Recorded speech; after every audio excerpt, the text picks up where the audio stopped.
As you know, this week we've been doing a unit on the Underground Railroad. To tie everything together, I'm going to show you how the Underground Railroad actually did affect this area. I'm going to show you a house that's in Cerrito, which is really close to Marshall. It's only about 15 minutes. This house was a stop on the Underground Railroad.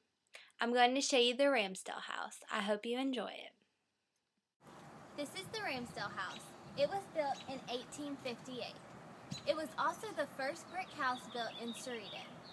The house is also said to be built upon an Indian burial mound, which explains why it's a little bit more elevated than the rest of the street. This house is also said to be haunted. The owners of this house were called the Ramsdells. The man of the house was a shoe and boot factory owner, and later in his life he wrote legislature.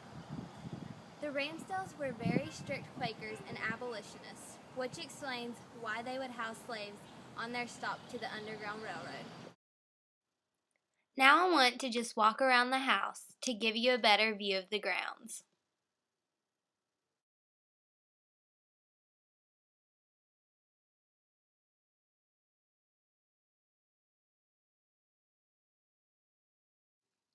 Although you can't see, the Ohio River is just behind the house. This is why the Ramsdell House was so accessible. Slaves used the river as a form of transportation because they couldn't be traced. Their scents were masked with the river. They would travel through the night and then stay in the Ramsdell House for safekeepings.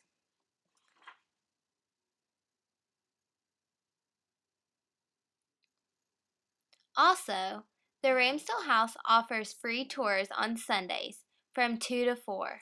I highly encourage anyone interested to view this stop on the Underground Railroad. To end our tour of the Ramsdell House, I'm going to read you the sign in the front yard. Z.D. Ramsdell, anti-slave immigrant who was among the colony of New England pioneers to Cerrito, built this home in 1858 on an Indian mound. War graves are said to be on the premises. The Ramsdells traveled to Cerrito from Maine in a covered wagon.